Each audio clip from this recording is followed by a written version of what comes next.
महिन्यापासून मुळा मोठा नदीवर ही जलपर्णी वाढलेली दिसत असून केशवनगर, मांजरी, खराडी या भागामध्ये अक्षरशः मच्छरांचे माहोळ म्हणलं तरी चालेल एवढी बिकट परिस्थिती आलेली.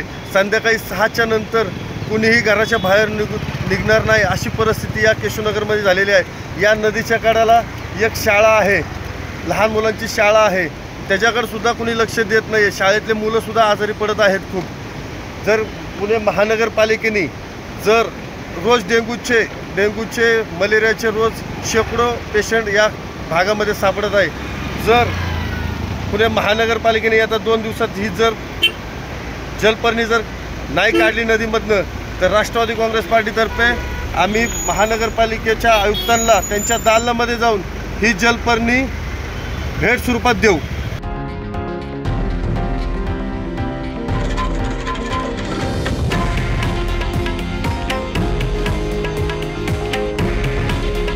हे आहे देशातील नंबर 1 न्यूज नेटवर्क आणि आपण पाहत आहात TV9 मराठी.